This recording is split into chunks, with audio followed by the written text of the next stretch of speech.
안녕하세요, 사랑하는 성도 여러분. 9월 25일 오늘은 사도행전 25장을 읽고 묵상하는 날입니다. 제가 먼저 이 본문 말씀인 사도행전 25장 18절, 19절 두 절 말씀을 읽어드리겠습니다.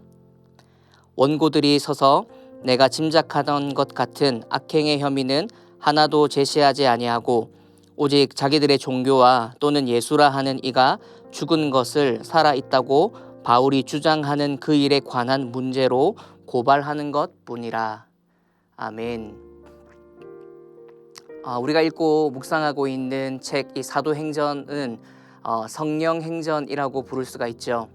성령 하나님께서 이루어 가시는 하나님 나라에 대한 이야기입니다. 하나님께서 이루어 가시는 하나님 나라의 이야기. 그렇기 때문에 이 사도행전이라는 책의 이름을 성령행전이라고도 부를 수 있는 것이죠. 특별히 1장 8절의 말씀인 오직 성령이 너희에게 임하시면 너희가 권능을 받고 예루살렘과 온 유대와 사마리아와 땅끝까지 이르러 내 증인이 되리라 하시니라 라는 이 말씀이 실제적으로 어떻게 성취되어져 가는 것을 보여주는 책이 바로 사도행전입니다. 예루살렘에 퍼져갔던 하나님 나라의 복음, 그것이 바로 1장부터 7장까지 말씀 가운데 있고요. 그리고 유대와 사마리아 땅에 퍼져갔던 그 복음의 소식이 바로 8장부터 12장까지 기록되어져 있습니다. 오늘 본문이 소속되어져 있는 이 25장을 포함하는 13장부터 28장까지가 바로 땅끝으로 향하고 있는 이 하나님의 나라 복음의 여진의 전파가 바로 이 부분에 속하는 것이죠. 13장부터가 바로 이 사도 바울이 전도 여행을 시작하는 시작부를 가르쳐주고 있습니다. 오늘 저희가 읽은 25장의 말씀은 땅끝으로 향하고 있는 하나님 나라에 대한 이야기 중 한 부분을 보여주고 있는데, 특별히 사도 바울이 복음을 전하다가 재판 가운데 서게 되고 공회에 붙들려 가게 되고 여러 어려운 장면들을 마주하고 있는 문맥을 지나고 있습니다.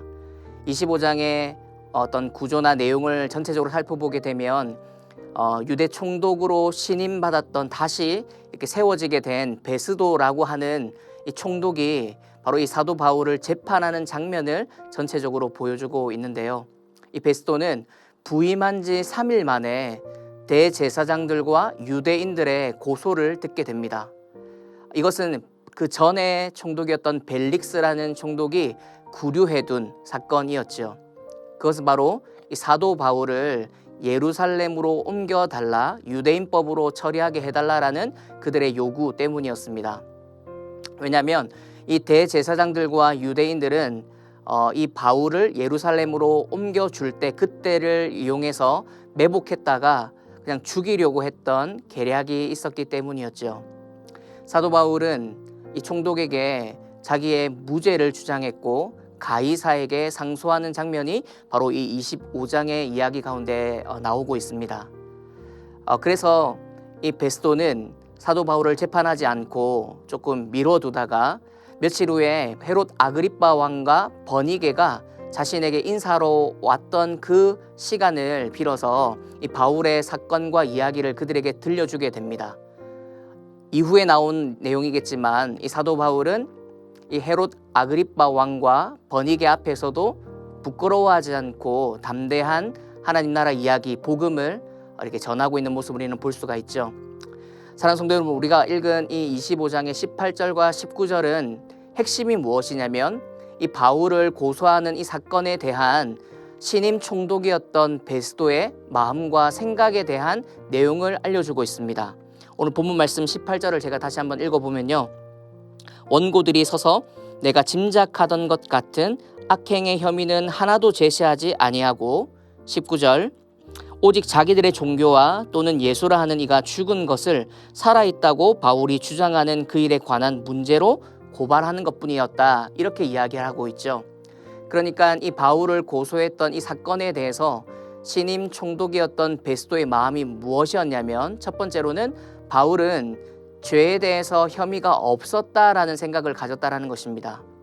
고소를 하고 있는 이 대제사장들과 유대인들이 바울의 악행을 하나도 제시하지 못하고 있다라고 증거해주고 있죠. 그럼에도 불구하고 그들은 이 바울을 죽이기 위해서 혈안이 되어 있는 모습을 이 베스도는 지금 보여주고 있습니다. 고소의 사건의 핵심이 무엇이었냐면 바로 예수라 하는 이가 죽은 것이 아니라 살아있다라고 하는 이 바울의 주장 때문에 생긴 문제, 즉 유대인들의 그들의 종교와 관련된 문제였다라는 것으로 이 베스도는 이 사건에 대한 자신의 마음을 본문 가운데 나타내주고 있죠. 사랑하는 성도 여러분, 우리가 이 본문 가운데 우리가 묵상하고 생각해 볼 것이 무엇일까요? 사도 바울이 붙잡혀서 공회에 넘겨지기도 하고 또 여러 재판 가운데 또 이렇게 넘겨지면서 고통과 고난의 시간을 보내야 했던 이유가 무엇 때문일까 생각해 보면 그는 다른 잘못이 아니라 예수님이 죽었다가 3일 만에 부활하셨다, 살아나셨다라는 이 소식과 이 내용을 전한 것뿐이었습니다. 그러니까 부활하신 3일 만에 죽음 가운데서 부활하신 그분의 소식을 믿고 따르는 자들만이 구원을 얻는다, 구원을 얻게 된다, 다른 길은 없다라는 이 소식과 이 복음의 진리와 핵심을 전한 것뿐이었다라는 것이죠.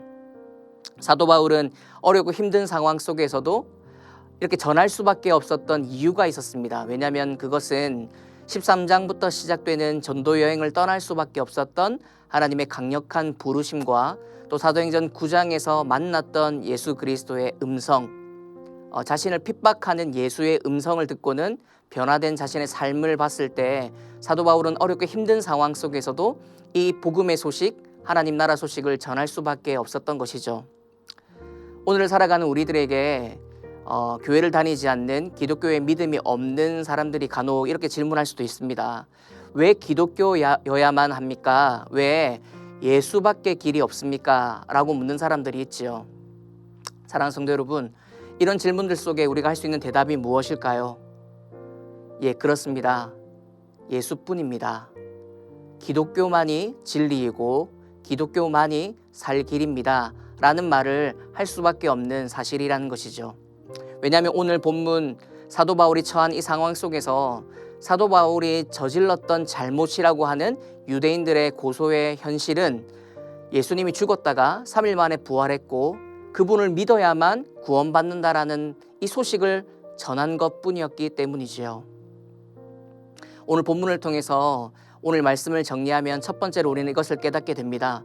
예수님은 죽었다가 3일 만에 다시 살아나셨다라는 것이죠. 우리가 너무나 잘 알고 있는 기독교의 핵심 진리입니다. 죽음이 끝이 아니라 다시 사신 예수 그리스도, 부활하신 그분을 믿고 살아가는 저희들의 신앙과 삶이라는 것이죠. 그분이 다시 이 땅에 오셔서 우리를 심판하실 그날이 있다라는 것을 우리는 믿고 따르는 성도들임에 확신하고 분명해야 한다라는 것입니다.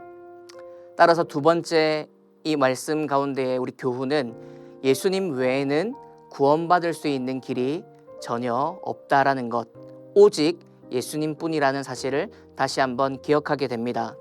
베스도는 부임한 지 3일 만에 처리해야 하는 이 일 속에 유대인들이 아무리 바울을 고소하고 소리를 높여 이렇게 처형해달라고 이야기를 하지만 그럴 수 없는 것은 그가 잘못한 혐의가 없었기 때문이었지요. 그렇기 때문에 사도 바울은 이 결론처럼 예수님은 죽었다가 3일 만에 다시 사신 분이십니다. 그리고 예수님 외에는 구원받을 길이 없다라는 이 소식이 베스도도 헤롯 아그리빠도 버니게도 이 사도행전 25장에 나오는 내용의 핵심이라는 것이죠. 사랑하는 성도 여러분, 오늘 말씀을 통해서 우리가 깨닫는 것이 무엇인가요? 바로 예수님뿐이라는 것이죠. 우리를 살리시고 우리를 구원하시고 우리를 이런 죽음 가운데에서 생명으로 옮기실 수 있는 분 오직 예수님뿐이라는 사실, 오늘도 다시 한번 기억하시며 이 사도행전 25장의 묵상 가운데 여러분들의 마음에 심령의 은혜가 되는 한 구절의 말씀이 되기를 예수님 이름으로 축복합니다. 오늘 마지막 멘트는 오직 예수님뿐입니다 라는 이 멘트가 오늘 하루의 삶 속에서 우리에게 계속 생각되어지고 되새겨지면 좋겠습니다. 기도하겠습니다. 사랑하는 하나님, 감사합니다. 오늘도 예수님뿐임을 기억하는 하루가 되기를 원합니다. 어떤 사람 앞에서도 굴하지 않고 예수님을 그대로 증거하고 뿐만 아니라 예수님만이 오직 구원의 길이라고 전해야 했던 또 전했던 사도 바울의 모습을 보며 우리 또한 우리가 살아가는 세상과 일상의 연속의 삶 속에서 주님을 부끄러워하지 않고 복음을 살아내는 저희들의 삶이 되도록 인도해 주옵소서. 오직 예수님뿐이라는 사실을 기억하며 그렇게 살아내는 저희들이 될 수 있도록 인도해 주옵소서. 감사드리며 예수님의 이름으로 기도드립니다. 아멘.